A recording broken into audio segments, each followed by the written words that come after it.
All right, Pat, yet another midpoint, yet another halfway point of the show. Season 5, Episode 5, entitled Kill the Boy. Another first-time director. We got Jeremy Podeswa directing. We got Brian Cogman back in the writer's chair. And is this episode better than last week's? A little bit. I don't know. What are your thoughts before we get started? Well, I think the Talkin TV family watching us on Talking Thrones can agree that the name of this episode should have been Kill the Intricate Writing, because hey, listen, it's straightforward. We're getting those plot lines that are just the way they are, taking at face value, and we'll see how it goes after this episode. Indeed. All of that and more on tonight's episode of Talkin Thrones.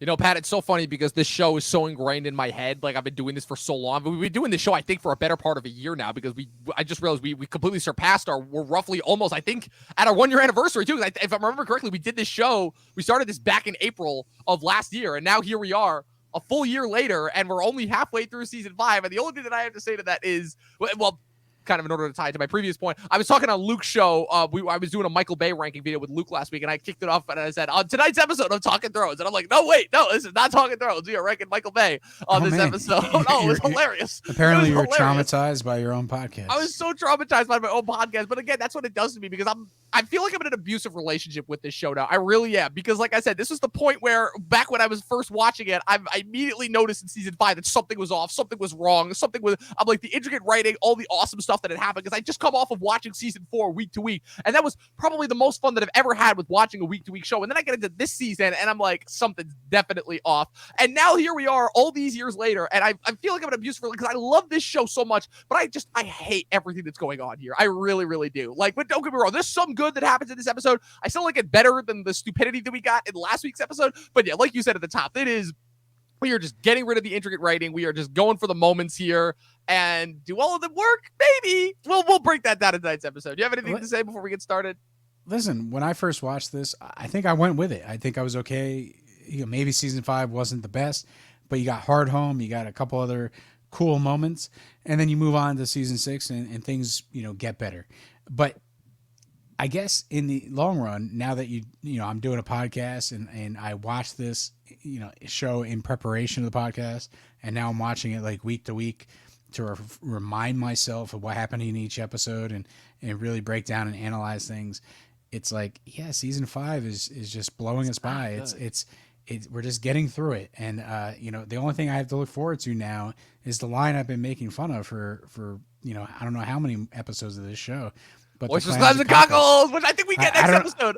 When is that next coming? Episode of the next 2 episodes, one of the two. But yeah, we're getting there. We're getting closer. It's shocking. I thought that we were going to get that a lot sooner, and we're in the second episode in a row now where we have no House of Black and White, and I'm like, I'm like, maybe it was season 6 that had more of that obnoxious stuff in it than it was season 5. Season 5 was in the weird transition phase there. But yeah, so famous, a couple notes. No King's Landing this episode, which I think it's both weird but slightly refreshing at the same time, because again, we were so neck deep within the drama with the Sparrows last episode, and now we kind of just take a break from them. And it's interesting because I remember the first time watching it, I guess I didn't even realize it, because strangely enough, the binge model was still I guess the binge mindset was sort of starting to become a thing, even though I was still watching the show week to week. So it just completely passed me by that we didn't got no King's Landing in this episode, or that all that stuff happened in the next episode. Obviously no Dorne, but that's more of a secondary plot line. This episode we focus primarily on its 4 storylines that we get. It's Meereen and the fall from last episode. We get the Wall and Jon finally making his decision to go north in order to bring the Wildlings down south.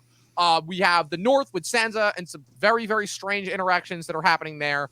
And then we have Tyrion and Jorah at the end in the next phase of their journey, which I will still say I don't think I've done a faster 180 on the show than with Tyrion and Jorah. Where I started off this season basically saying, yeah, season 4 was the last time we were going to see Tyrion good. And I kind of like his little journey with Jorah this season. I'm a fan of it. I'm not necessarily a fan of where it goes to the end once he actually meets up with Daenerys, but I'm a fan of this storyline. Honestly, I really, really am. I think it goes to what you've been saying, right? The payoff. We know how it ends. So therefore, is it really that good? But I agree with you. In the moment, I think I enjoy it as well. It's again two fan favorite characters just going at it, having a little back and forth with their wits, and yeah, I would agree with you. It's enjoyable. Hey, listen, maybe the storyline doesn't evolve from there, but at least in the moment we can just enjoy what we got. Yeah, for sure. So first things first, before we get into the actual plot of what happens in this episode, this is where we reach that strange point where it felt like the midpoint of the show. Previously I always talked about, how famously inclement, those midpoint episodes were usually around the 5th or 6th episodes. There would usually be something like really, usually not quite to the level of like a 9 or a 10 episode, but like something pretty big would happen in the middle of the season that would like kind of kick the season forward. First season, you got Ned being attacked by Jaime Lannister outside of Littlefinger's brothel. And then in the next episode, you get Viserys' death. Season 2, you get Renly's death and the fallout from that and everything that happens there. Season 3, you get episode 5 for Kiss by Fire, which is one of my favorite episodes of the whole show, which is the Jon Egret cave sex scene, the Hound fighting Beric Dondarrion, Littlefinger's plot that results in the marriage proposal, and obviously it ends with the Jaime confession to Brienne, and then you get the climb, the episode after, and then Season 4 is probably the most underwhelming midpoint, but you still get a great episode with First of His Name, where what's it called? Where you have the ending fight with the Night's Watch fighting the Renegades at Craster's Keep. And this is the beginning of what I see happening for the next couple of seasons, with the exception, I feel like, of season 7. And obviously the final season, which is where you almost get the midpoint story spread across 2 episodes, where you get not really a lot of big events and moments in this episode, but rather you get this is more of like strangely enough, a character focused episode. There's a lot of character interactions, there's a lot of character discussions, there's a lot of characters pondering what they're going to do next, rather than like a decent amount of action. I don't know if that was necessarily something that you noticed, but that was something that I noticed very, very much apparently across all of the different storylines. Daenerys debating what to do with the Masters and the situation obviously with the Sons of the Harpy, Jon knowing already kind of consciously making the decision to bring the Wildlings south and kind of conferring with everyone beforehand in order to, figure out whether it, because he knows that it's the right decision, but he also is conflicted over it, which I think is really, really fascinating. And I want to break that down further because that obviously ties into the title of the episode. You have Sansa and, more so just, kind of reacclimating to Winterfell, which I guess is what you could call everything that happens there.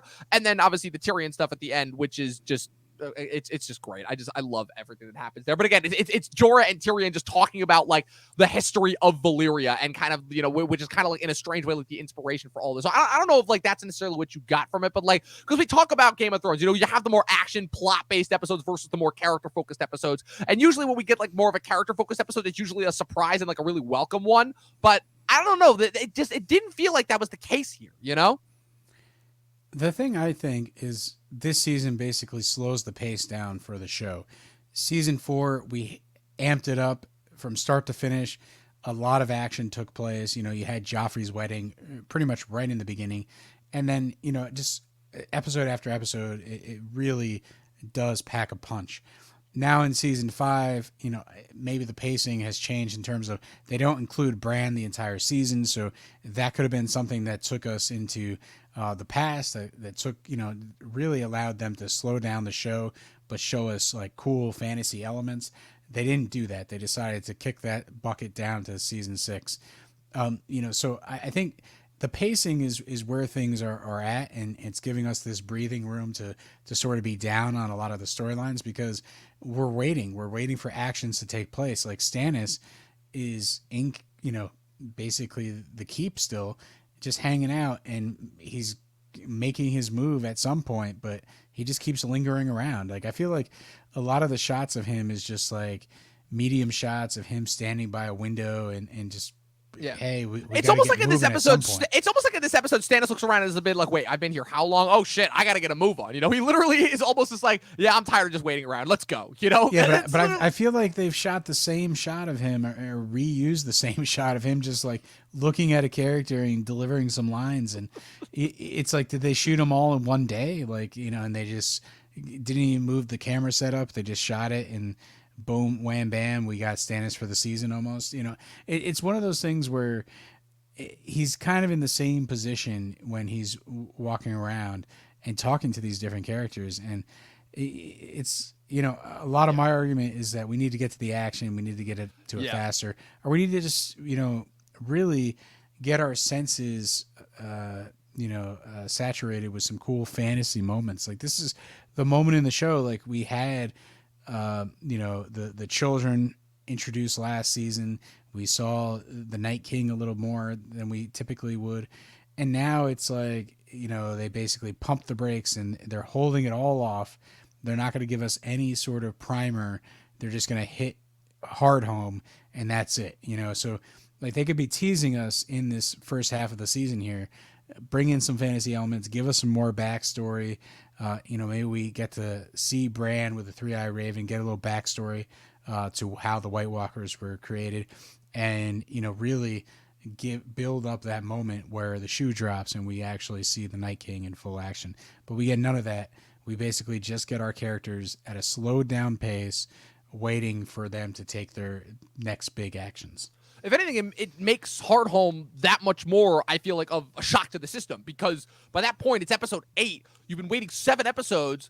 Almost nothing has happened outside of the stupid squabble in Dorne and like whatever Cersei's doing in King's Landing and a few brief action sequences in Meereen.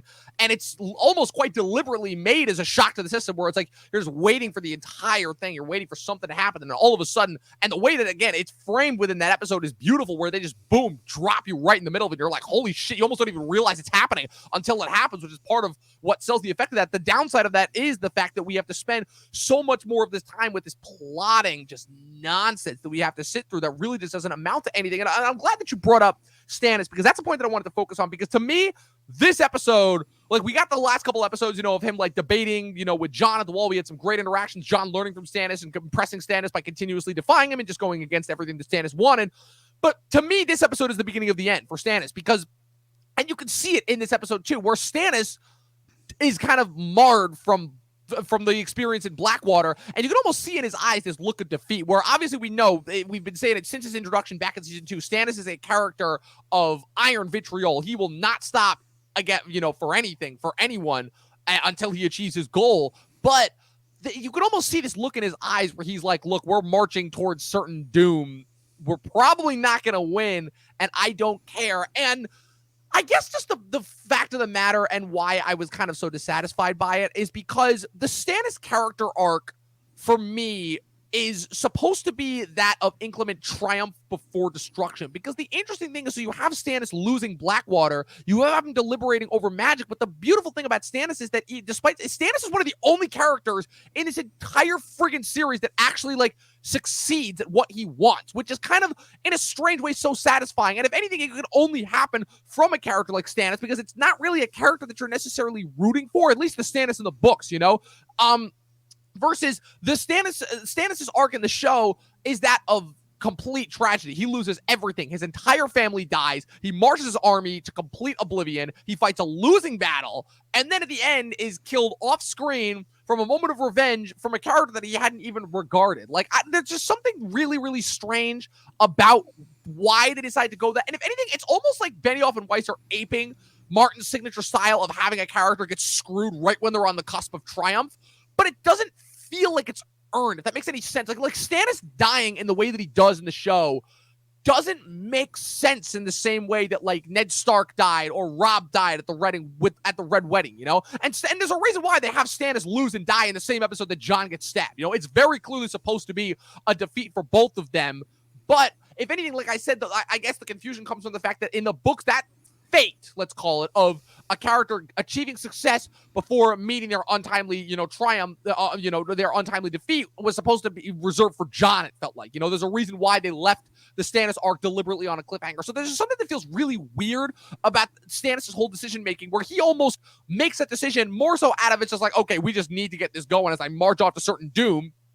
And it's so strongly foreshadowed with the Shireen discussion with Davos and everything that you almost can't help, like, it's like, are they trying to make us think that, are they trying to actively cause us to, like, realize that Stannis is not gonna win, which is so strange, because if anything, that would almost serve to have the opposite effect, where the beauty of Blackwater was that Stannis had the complete advantage. Stannis had more men. Stannis had he had the fleet. That was an active thing that was concerning Tyrion and the Lannisters in season 2. Was they knew that Stannis was the better, more strategic battle commander, and they knew that they were fighting an uphill losing battle. And if anything, that's all that's part of the genius of that battle, is how they were able to dictate the story and twist it against your expectations. And here, it's the first instance of where your expectations are fulfilled, but not in the way that you were thinking. Where in the story to me is almost like you're expecting Stannis to lose again because of his characteristics, but the difference being he actually gets what he wants in a strange way. You know what I'm saying?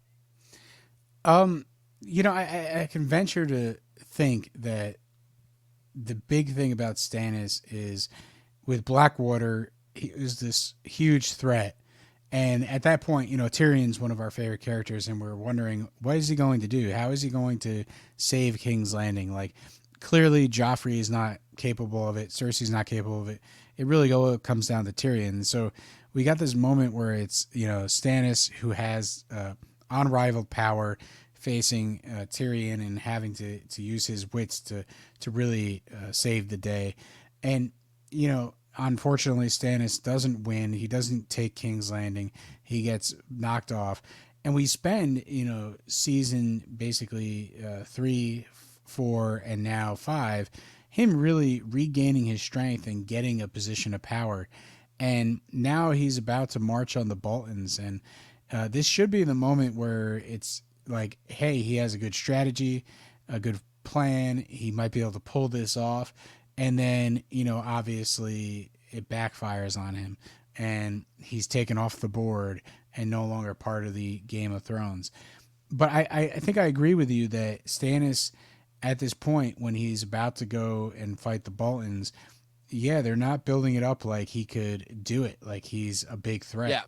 Yeah. Essentially we get the whole thing where he's going to sacrifice his daughter and, he's not really going to get the benefit from that he expected.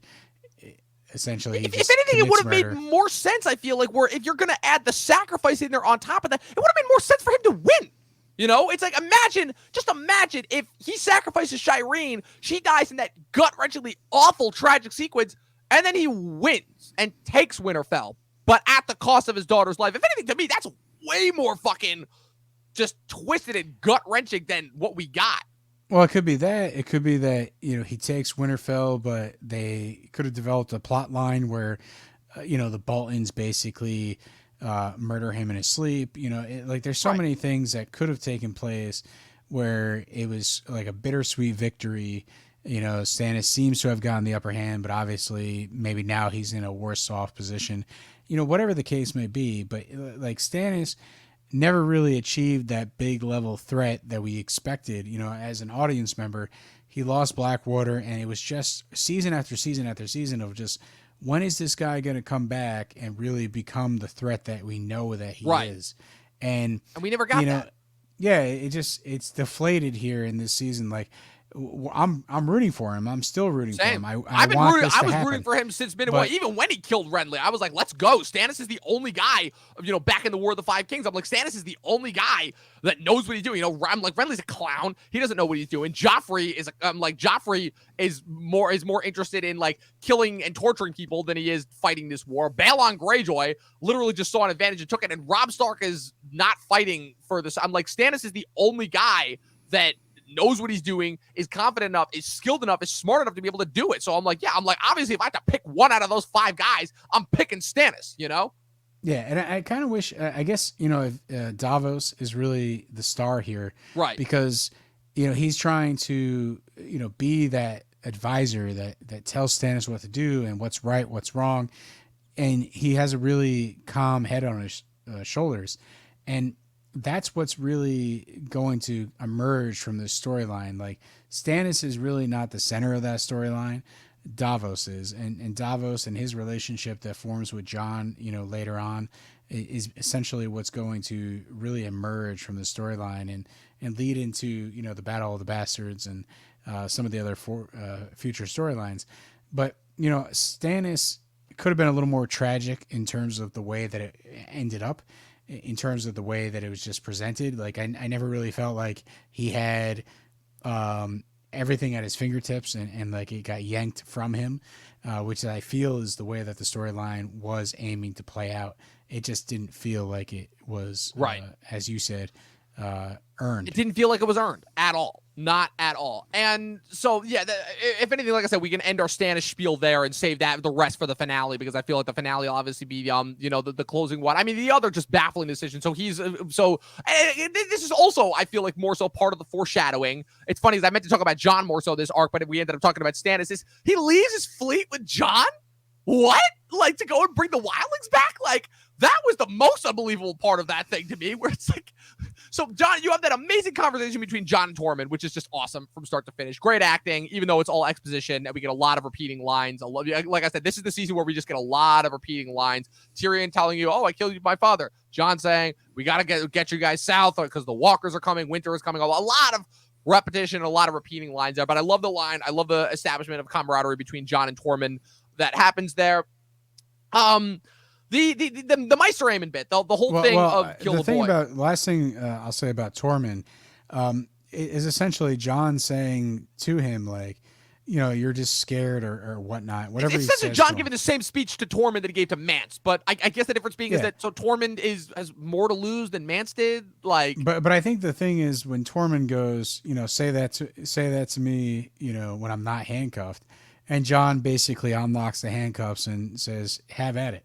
Essentially, like you said, the bond between those two characters really forms here.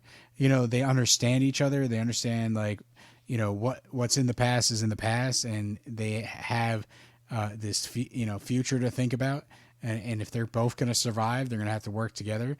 And that's where the respect is really planted for the storyline going forward. And I think it's really well done. And, Tormund basically says, you got to come with me. You got to come to Hardhome. You got to convince the Wildlings to come and fight for your cause, or at least, come down beneath the wall. And again, it's a really good sequence that sets up Hardhome, which we're going to see in a couple episodes. Right. So this is really the only thing that I wanted to talk about, because it's kind of what Jon's entire arc this episode revolves around, which is how he chooses to go. Well, not just the decision to bring the Wildlings south and go and recruit them, but how the reaction from the rest of the Night's Watch, where it starts obviously with the, I think, absolutely amazing scene between him and Maester Aemon, where Sam's reading the letter about Daenerys, which I think is pretty cool. A little bit of a connection there, a little bit of a reference and homage to the books, because famously Maester Aemon goes south with Sam in the books when he goes to Old Town, and they stop at Braavos on the way there, and that's where Aemon finds out about Daenerys, versus here they just get it in a random letter, and it's like, okay, so how the Night's Watch is getting a letter about Daenerys Targaryen, I have no idea, but okay, that's just they can do now. What's it called? News of the world, if you will. And so it starts with Jon kind of telling Aemon, and Aemon, once again, it's the usual, he's blind, but he somehow knows everything that's going on. And Aemon's like, it doesn't matter what needs to be done. If you think it needs to be done, then do it. He's like, you're the Lord Commander. This is your thing. You can't be asking me for permission anymore. This is something that you got to do no matter what happens. And I love the line that he gives afterwards, where he's like, you will find little joy in your command. I thought that was just brilliant. But I don't know, like the back and forth between Jon and the rest of the Night's Watch, as far as the decision for the Wildlings goes, has always been a strange one for me in the show. I guess, like I said, this is really the only storyline of this entire season that for the most part is seamless. But this entire sequence is very strange to me, because I guess, if anything, in the books, don't worry, there's going to be plenty more of those to go. In the books, Jon basically does exactly the opposite of what he does here, which is where he sends everyone away that could potentially pose a threat. He kills Janos Slynt. He sends away Alistair Thorne. And he surrounds himself with, again, like loyal, working, loyal men who pretty much are on board with any of his decisions. And the crazy thing is that despite, obviously, the animosity between the Night's Watch and the Wildlings and the war that they just fought and all the bodies that they lost, the Night's Watch pretty much goes along with them because they respect Jon and because they know Jon and they trust him and they know that he's going to make the right decisions for the wall. If anything, it's more so Jon doubting himself. The betrayal from the Night's Watch doesn't come until Jon decides to lead the Wildlings south into war to back up Stannis, because he receives the letter and thinks that Stannis is gone. That's what prompts the betrayal from the Night's Watch, not the ultimate decision to bring the Wildlings south. So I just wanted your take on all that. The main thing is, this sequence starting with Aemon, kill the boy and let the man be born. Really powerful stuff. And I think really in this sequence and the rest of the season, you're building that tension, between the Night's Watch. I think this is a brilliant consolidation on their part because, you don't want to be dragged into this storyline over the course of like a season or two. Basically, they focused what they wanted to do at the Wall to this season. They're basically going to have them split. They're going to have the betrayal. I think they are very economical with it, and I think it makes sense. In terms of the books, basically you telling me that he makes this other decision about backing up Stannis, doesn't really need to happen. It's like it's a little more. You have a little more pages in the book. You can develop it. It's a little more complex, and it adds to that sort of immersion. But in this particular show, I think you're immersed. And the fact that Jon gets betrayed, it works and lands either way. Right, and that's why and that's why I don't have a problem with it in the show. Like, it works the way that it does in the show. I think it really does. And like I said, it leads to probably my favorite bit of season 6 as well, when Jon comes back to life and hangs them. I think that is the moment where Jon hangs them after it comes back to life is like one of the best moments ever, of the entire show. I think in terms of Jon's arc, this is really a good story because he's making the decision. He's always been about doing what's right, being held to his oaths and really just, they tell me that I need to go to the Night's Watch and I need to basically take this oath and I need to live up to it. I'm going to do that. And, this line, kill the boy and let the man be born, is really setting up for the rebirth, right? Because he's still that boy. He's still doing what he's told, even though at this point he's Lord Commander and he's making his own decisions, but he's doing what he's always been told to be, do the honorable thing, be right. He's following the Ned Stark playbook. And that is, him getting the Wildlings and taking them down beneath the Wall, really making the other members of the Night's Watch upset and to the point where they ambush him and they kill him. That's all part of his character arc because once he gets revived, he is that new man and he doesn't believe that he's beholden to these oaths that he took in the past because he died for them, and that's the definitive end of your oath is when you die. And so he's been reborn. He's a new character. And that arc that Jon goes on throughout this season and the start of the next season is really fantastic. It basically, is the reason why he becomes like the main character for the rest of the show. Absolutely. Yeah, Jon 100% has the best arc in the entire show. Yeah, like I said, I just wanted your take on that. That was really it. The arc is pretty cut and dry. All the baits, all the moments are there. The scene with Ollie, which is great. I really don't have much. Ollie. Listen, Ollie is like the worst character in the show. He serves his purpose. He does. He's a plot device. That's what he is. Well, yeah, but he's just kind of a really depressing character, from start to finish because, hey, listen, he's just an extra in the village. His parents get killed. He's told by the cannibal, like, go tell the Night's Watch. And then, nothing good happens to that character. He just lives a miserable life. It is truly tragic. I think the thing that gets to me here is that clearly he's in a farming village, so he's likely illiterate and doesn't really have the education that you might have if you're in King's Landing or Winterfell or whatever. And, he's just sort of strung along in the series, and basically doesn't really know how to handle his emotions. And all these things are happening that he can't possibly understand or fathom. And, the fact is that he grabs a knife and stabs Jon. It speaks to just like his surroundings and his environment and how he really never had a chance to begin with. And it's like, this is a very fascinating character development for someone that ultimately is like an extra throughout these 2 seasons. Exactly. It's kind of nuts. I wish that it was more in the forefront. It was more sort of clear to the viewer because it is a very tragic story of like who this character is, Ollie. but it's kind of brushed under the rug a little bit, and I think it kind of serves its purpose, right? It moves the story along, but it's never was like something that was. Oh yeah, hey! I can't wait for that Ollie scene this week. Yeah. So Nobody was asking for more Ollie. Exactly, sure. and it could have been because I think there is depth there. I think there's something interesting. 100%. Just because it speaks to humanity, and it's like we get it. Obviously, I kind of grabbed that out of from this and able to talk about it. But it could have been brought to the forefront a little bit more, and been maybe lifted the tragedy a little bit.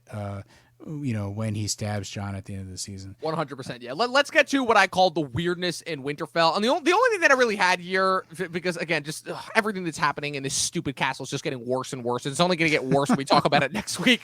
Which wow, is you're not. No, I'm not. I'm really, really not. Again, the Littlefinger acting like a moron was bad enough, but now we've got again Sansa, who is just kind of all she's trying to do. It's bad enough that this poor girl has been taken from one lion's nest to another, in case of being transitioned from suffering in King's Landing under Joffrey to now being in Winterfell with Ramsay. And what's worse is that this isn't King's Landing, which is a foreign place to her.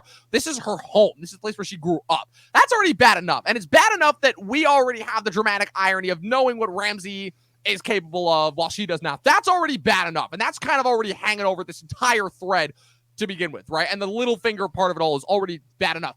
And then you just have an entire episode where we essentially just have to have this entire storyline that essentially functions almost like a Three's Company plot, where you have Miranda, who is so obviously jealous of Sansa because for the first time, because I guess in her, if I can give any sort of credence to this character, in her very, very shallow mind, it was the idea that her and Ramsay were going to kind of, live their life of Ramsay living in the castle but not being a lord, and them kind of being able to do whatever they want for the rest of their life. But now that Ramsay's a lord, he's kind of like elevated above her. And for some reason, she views Sansa as the source of that, even though it was okay. So she's mad at Sansa for taking Ramsay away from her. So that's great. We got a petty jealousy arc. And that leads her to revealing Theon to Sansa.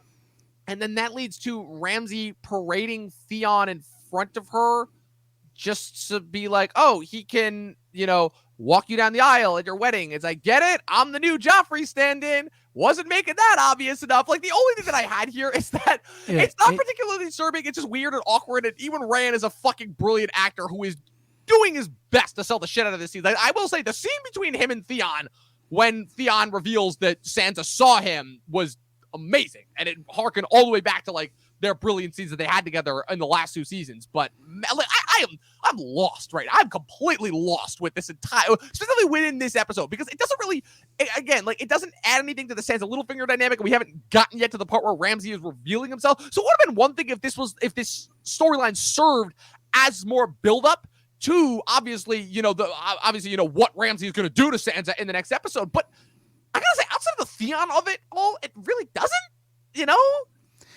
The one thing that I will say, the theme of the episode, kill the boy, get rid of the childish version of yourself and become the adult that you need to be. I think it's throughout the episode, it's kind of present in a lot of these different characters. Like, obviously, the scene between Ramsay and Miranda, the two of them, had this sort of bond, sadistic bond, where they're kind of lovers and they're going to, basically mistreat, anybody that they want and sort of have their little sadistic games with each other. But this is the moment where, Ramsay is now pledged to marry Sansa. Ramsay is no longer a bastard. It's one of those things where Miranda hasn't actually changed. She's the Candlemaker's daughter. Yeah, the Candlemaster's daughter. Yeah, Candlemaster's daughter. So Candlemaker would have been maybe worse. Maybe slightly less violent. Yeah, who knows? But the fact is, the thing is, Miranda has to sort of grow up in this moment and realize that she's being used and utilized by Ramsay, and maybe always has been. Right. So there's this like a little bit of the theme of the episode peppered in a lot of these scenes. Same thing with Reek. Reek is someone that's destroyed and a victim, and like he's kind of in a position where he has to become a man again, and so there's a lot of this, like Sansa, she's the young, innocent, victim here. but ultimately at the end of the day, she has to kind of become an adult. So they've sort of put these characters in the spot where, you could look at the beginning of the episode, kill the boy, and, it's about going into adulthood. And I feel like they do a great job in this episode of really showing us that across the board, maybe this is like a nice metaphor for the next generation has to kind of stand up and, really take control, really do what they got to do. Stop being kids and, start being real and really, embrace adulthood and really go for it. So I think the peppering of the theme throughout the episode is what I was looking for when I watched this. And you could see it in that scene with Miranda and Ramsay, and you could see it in a couple other scenes as you watch this episode. Yeah, for sure. That was really it. Like I said, there's not really that much else that happens in this storyline. It's so confusing. It's so weird. It's so baffling. And I get where you're coming from as far as the presentation of the theme. Like I said, it's more of a character-based, discussion-based episode rather than an action-based episode. So that, I guess, was just the only point where I was a little bit confused. All right, let's get to Meereen. This is just a disaster. And I'm not talking about from a story standpoint. Well, a little bit from a story standpoint, but it's a disaster from a just decision-making standpoint because Daenerys has made every single possible bad decision that could have been made as a ruler. Daenerys has been made. And I know that that's in line with her character, which is the only thing that has made this storyline stay for me is the fact that Daenerys is supposed to be good at conquering, terrible at ruling. And that is indeed what is established in this episode, in addition to the last couple episodes. That at least the last couple episodes had the what's it called? Had the the benefit of the doubt of the harpies. They operated in the shadows. You never know when they were going to come out. And it was really, really difficult to find them because she couldn't distinguish between who was going to be a son of the harpy and who wasn't. And now you've got her doing this ridiculous show where she's throwing the masters in front of the dragons in an attempt to show force and then imprison them. And then Missandei, of course, because we have to pepper in and continue the Missandei Grey Worm love arc because that's still such an important plot line to this show. Yeah, and I love how Grey Worm is pretty much so injured that he's on his deathbed. Everyone's sad on him, and then he just kind of wakes up from a dream. He kind of wakes up, but then he sees Missandei there. It's like, oh wow, that could be the jolt of energy that I needed. Yeah, it's like, wow. What about Barristan? Is he dead? Alive? What happened? And then it's like Grey Worm is pretty much instantly magic healed. Yeah, all of a sudden. So once again, I will say, Huey Lewis is the power of love. Yeah, I guess if you want to go down the 80s, it's got to be it. Action comedy. It's the only explanation. Hey, Chris Nolan made a whole space movie about it. So yeah, and again, disappointment. We talked about it at the end of last episode where it's like, oh my God, Sir Barristan, he could probably survive, and it's like, nope. Cut to he's already just got the rocks on his eyes, and he's ready to be buried or whatever the ritual is going to be in this case, and. It's just a shame. They just sweep him under the rug as fast as possible. Yeah. Get him out of there. He's out. They're like, he's out. Over. We don't need him. Yeah. Again, I understand why the actor is. I also, again, underrated performance also from Joel Fry, who's the actor who portrays Hugh Star's Lorak, where I don't know what it is. This is one of those tropes that you see in movies and TV shows over and over and over again. And for whatever reason, it's one of those tropes that no matter how dumb it is, I always have fun with it and laugh my ass off, which is when she's like, round up all of the leaders of the great houses, and he's like, but I'm a leader of a great house, and then her last two Dothraki, who I'm like, oh wow, she still does have Dothraki that are alive and weren't butchered in Car. The show's treatment of the Dothraki post season 2 is forever a source of mystery to me. But where at one minute, oh, all the Dothraki are dead, and then oh no, some of them survived, and it's like, oh nope, they're pretty much gone, and they're like, oh no, they're still around, and I'm like, what the hell is going on with the Dothraki? Well, I think. If she conquers Meereen and she's been there for a while and, maybe news spreads and a couple of Dothraki that are just wandering around end up going to Meereen, yeah, it's a little complicated. It's a little hard to believe, but I guess, in terms of the way that people migrate and stuff like that, right. Maybe just people are going in and out. The Dothraki are just sort of, maybe limited in number around Meereen, and they realize that she's there and they know her and they kind of join with her. None of this is really explained on screen, but it's definitely possible and adds to the world. It's I can see what you're talking about, where it's like, oh, I thought they were kind of out of the way, but Well, it's confusing to me because it's like, I mean, again, obviously, like I said, the books do a much better job of this, of always kind of enunciating. It's like, yeah, she's still, yeah, a decent amount of her Dothraki were killed for sure, but like she still always had like that. The whole thing is like her army is kind of I guess the interest point of watching Daenerys and her growth over the books is seeing how her army continuously grows as she adds more and more factions to it, and it all kind of started with this little Khalasar, and they're all shown to still be there with her even through all, when she adds the Unsullied and when she adds the freed slaves from Yunkai and Meereen to her forces and all that, and then the mercenary companies with the Second Sons and the Stormcrows in the books, but you still are always kind of have that small group of Dothraki that remained loyal to her after Drogo's death back in season 1. And, they always I feel like do a good job of like bringing it back to them as far as, kind of the source of like where Daenerys' journey began, if anything. But here's where there's a reason why I bring the Dothraki back, because and I just realized I typed Dothraki when I meant to type Unsullied, so that just ended up being a little bit of a coincidence. Because here's why her entire master plan here is completely stupid and makes no sense, as opposed to how it was translated in the books. Because you're just being blunt right now. Oh, for 100%, 100%. Her plan for the Masters, okay, so gives them a taste of the dragons, and then she's just going to be like, oh, so I was wrong. I shouldn't have been so harsh as far as, my treatment of the Masters, and now I'm going to make this political play and marry the head of a great house and reopen the fighting pits, and I'm going to make all these decisions now in order to start respecting your customs. And I'm like, you just lost one of your guys and a whole bunch of you are Unsullied. This is not the time to make peace. This is the time for blood. It's like, it's just from the logistics of what I'm being told, and I understand. But so here's what I'm getting at first is that, so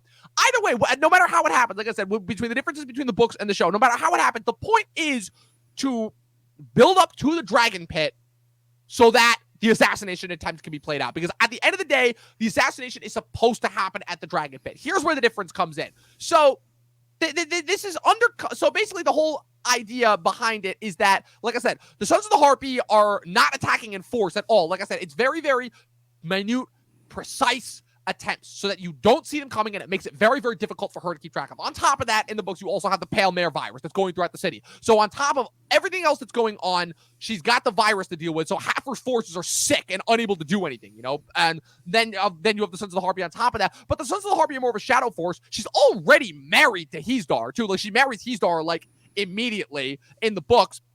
So the whole idea is for her, so when she opens the fighting pits, the whole idea is to, carry it out again seamlessly. And what's it called? Because the idea is that, unlike the show, Hizdahr is very, very obviously supposed to be behind, or at least some part in contributing to the Sons of the Harpy attacks. And so the idea is that she's going to be poisoned at the fighting pits, not like openly killed in like this massive show of force. So once again, like I said, keeping to the shadows. Like I said, in the books, the whoever's behind the Sons of the Harpy, the slavers, the former slavers, whatever, they play it geniusly, because they very much do make Daenerys feel like a foreign outsider presence in the city, like she doesn't know what she's doing, despite the fact that she's also a lot smarter in the books than she is in the show.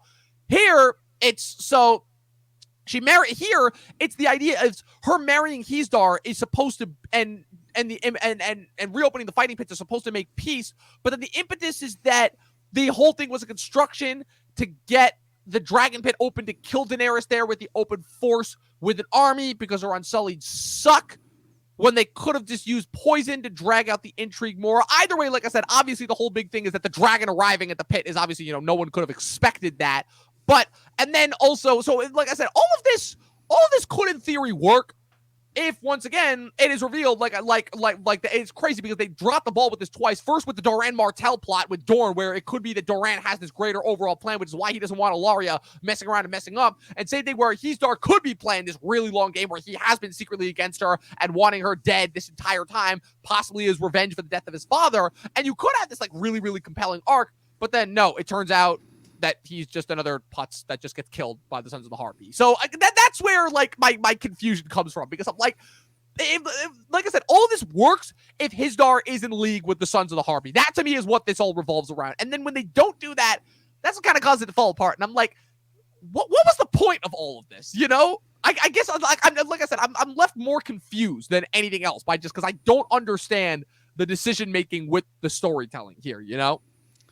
Yeah, I think, for the most part, they're going to tell a different story than what's, in the book. And it's all about streamlining things. I think, in previous episodes, like she refused to open the pits. And then now that she's realized that she has to kind of backtrack on that, I think this is more of a scene of her showing force and then, lamenting. Lamenting to their cause. And essentially, the main thing is it's basically showing that she still has the upper hand, but she's going to give in, a little bit. And so I think it's one of those things like, don't cross the boss. Like, if you do, you're going to get burned. And eat. Yeah, exactly. And so she's, taking this little step forward, but before she does, she's taking those 2 steps back to be like, hey, listen, I got the dragons. And, I think I understand in the context of this particular episode and the reason why she made that move. Does it develop into like the greatest end for the season? Whatever, that's yet to be seen. We have yet to talk about that, but I think, it's one of those things where Daenerys is always that storyline that's sort of, kept on the back burner or really just occupying her until it's her time to cross the sea and go into Westeros and see what she really does to that situation. And, it's hopefully, I think the show sort of treats it as a, secondary storyline that's, it's happening. It's interesting. It's keeping sort of, this force of Daenerys alive, and it's going to come into play at some point. But again, I don't think it's as exciting as it could be, in the series, not really until she decides to go to Westeros. Yeah, 100%. I agree. And with that being said, we're wrapping it up with Tyrion and Jorah. And like I said, there's really not much to talk about here, just more so of, Tyrion waking up after Jorah knocks him out and, more so just guessing where they are. It's a little bit of a repeat, but they obviously reached the doom of Valyria here. And I'm actually going to go a little bit in depth with something that I haven't done on the show in a while, which is a little bit of more of the history, which is, again, they're crossing through Valyria here, which it's kind of been, I love kind of the mystique that they generate. I love the set design. I love the production design, where Martin obviously has talked about how it influenced the book when he was writing the books about just, the European history, the War of the Roses, the influence of the Vikings for the Ironborn and the Mongols for the Dothraki and all of that, and Hadrian's Wall for the Wall. And once again, we get another homage to European history with the fall of ancient Rome and also the volcano explosion of Pompeii and the fracturing of the empire. And while they never explicitly go in depth as to what the doom of Valyria is, the idea being that Valyria is supposed to be this ancient civilization that was like the pinnacle for everything that you could possibly want, as far as almost like a utopia goes. They had the best craftsmen, they had the best scholars, they were untouched as far as their military might. They had dragons, but they were also like, kind and wisdom. Like I said, everything that you could possibly want from utopia was Valyria. And the way that the way that the doom goes is just almost like a combination of both real world events and magic and sorcery, without revealing too much. And the whole thing is that the fall of Valyria is supposed to almost emphasize this end of an era that almost kind of foresaw the end of the world thousands of years before this conflict happens, essentially. So, and I guess kind of the interest for me here comes from the fact that you have Tyrion and Jorah, who are 2 characters that also are very big students of history. Tyrion is very, very well read. He's very educated. He knows his history. He knows his stuff in a way that, again, it was part of such a, the big joy of seeing him back in season 2 when he was in King's Landing, just kicking ass and taking names, because every other character in the show felt like an idiot compared to him, because they were.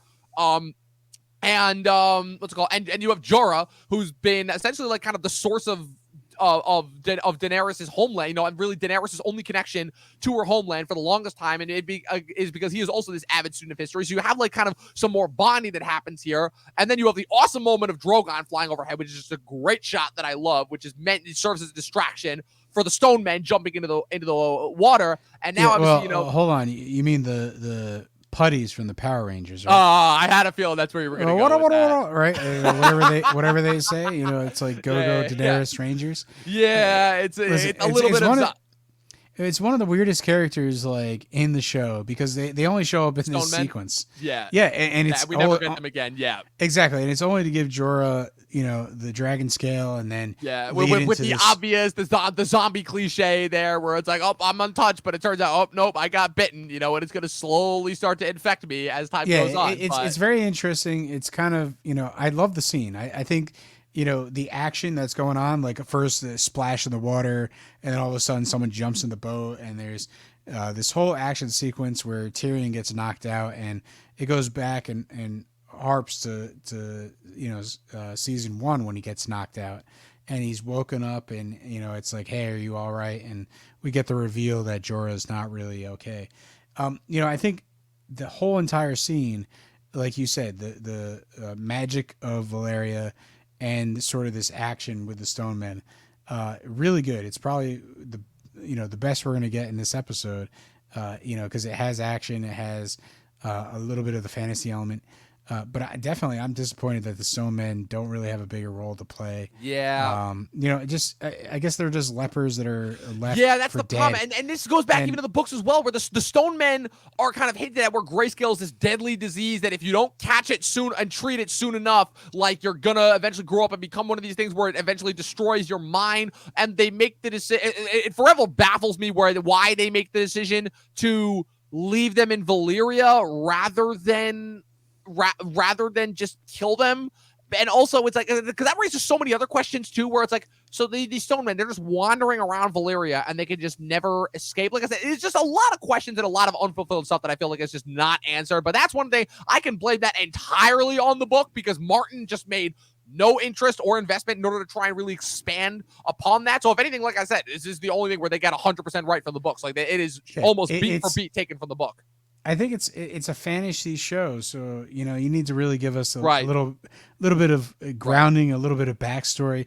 Like, I get, you know, in the book for sure, you should get a little more into who these people are. I think it's a little too easy. Like, they're just kind of massively sick. They're like lepers. It's contagious, and then boom, that's it. Yeah. One and done. That's it. This is the only scene we get, and then we have to wait until Sam basically reads through the books and cures Sam them. magically comes up with the cure for grayscale. Yeah, I get it, and it's a cool, you know, it's characters you like eventually meeting each other and having an impact on their lives, Right. And that's really what you're tracking in this show. So, but you know, it definitely feels like they just gave it to Jorah, they gave him this problem, and then they just sort of, you know, let it simmer on the stove for a little bit until they decided what to do. Of course, until it became convenient for them to use. Like I said, if anything, I feel like they could have just killed two birds with one stone, where we obviously know, so Jorah's whole arc then is to go and find Daenerys, and then Daenerys sends him away because she realizes she's forgiven him magically, and then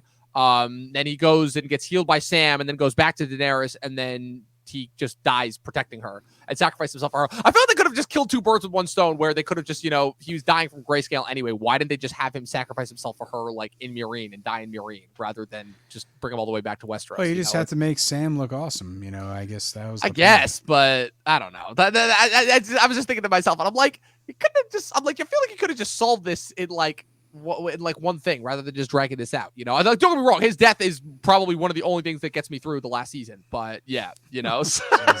Yeah, it sounds a little wrong. Well, I'll get to that when we get to the final six, but that's it. That's our review. That's our next midpoint episode, season 5, episode 5, Kill the Boy. We'll be back next week for season 5, episode 6, Unbound, Unbent, Unbroken. Oh, great. We get the Dornish fight next episode. Wonderful. Be sure to follow my co-host, Professor Pat, with everything he's got going on at Patrick W. Huber. Follow myself at Movie Nerd Reviews across all platforms. And be sure to follow the Talkin TV podcast across all social media platforms, Facebook, Twitter, Instagram, at official Talkin TV podcast. Make sure you type that into your browser, word for word, letter for letter. It's the only way you're going to get us. And make sure you follow us. Be sure to also subscribe on YouTube. Follow us on Twitch if you aren't already. And be sure to keep tuning in for new episodes every Friday, which, like I said, we're not stopping until the finale all the way. Like I said, we're almost there, Pat. We are this close. It's been, I can't believe it. Like I said, this is technically our 1-year anniversary since we started the show. It's kind of nuts. Thank you once again for sticking with me through this entire journey. It's been awesome. It's been so much fun. And we will see you guys next week, 12 seasons in a short film, and watch more fucking movies. We'll see you guys next time.